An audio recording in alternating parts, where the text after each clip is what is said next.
नमस्कार, अभी मैं मौजूद हूँ रसूलपुर पंचायत में और रसूलपुर पैक्स का चौथी बार फिर से विनोद कुमार गुप्ता जी का फिर से जीत हुई है और इस बड़ी जीत पे कार्यकर्ता कहीं न कहीं जश्न मनाया बच्चों चूँकि बीती रात ही जैसे ही कार्यकर्ताओं को मिला के विनोद जी फिर से जीत गए हैं चौथी बार, तो कार्यकर्ताओं ने मतलब कहिए कि ढोल नगाड़े के साथ, गाजे-बाजे के साथ खूब थिरके अबीर गुलाल उड़ाया और उसके बाद जीत की बधाई दी।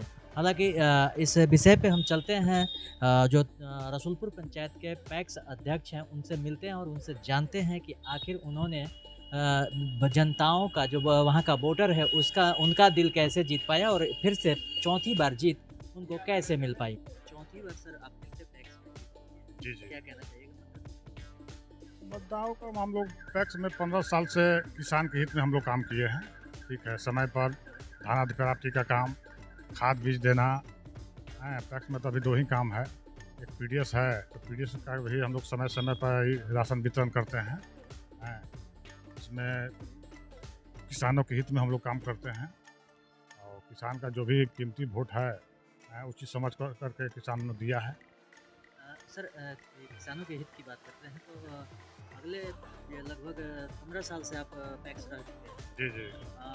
क्या समस्या आती है जो किसान को भी थोड़ा-सा नाराज़गी हो जाती है? चूँकि पैक्स चुनाव में वो सब दिखने लगता है। नाराज़गी देखिए धान में अधिप्राप्ति में तो नहीं है, खाद में है। खाद में अभी जो यूरिया इफ़को का यूरिया मिलता है उसमें नैनो यूरिया दे रहा है लिक्विड, जो किसान लेने के लिए तैयार नहीं है। ठीक है, तो उसमें हम लोग कहते हैं कि नहीं आप लोग नैनो जो लिक्विड है वो भी डालिए, लेकिन वो लोग कहते हैं कि नहीं जो है फ़ायदा नहीं करता है कि हम लोग को बोरा वाला ही यूरिया चाहिए। और ढंग का प्रशिक्षण भी लोगों किसानों के जी, पास जी, नहीं जी, हाँ, उसमें बीच में था कि ड्रोन दिया जाएगा छिड़काव के लिए, लेकिन ये ड्रोन नहीं दिया गया। इसमें बहुत सा समस्या है, ठीक है, लेकिन नैनो लोग लेने के लिए तैयार नहीं है। इसके चलते हम लोग जब भी खाद उठाते हैं तो करीब 8 से 10 हज़ार रुपये पूंजी के रूप में हम लोग को लॉस हो जाता है। आज भी मेरे पास करीब 1 से 1.5 लाख रुपये का नैनो यूरिया स्टॉक में है, जो एक्सपायर होने के कगार पर है।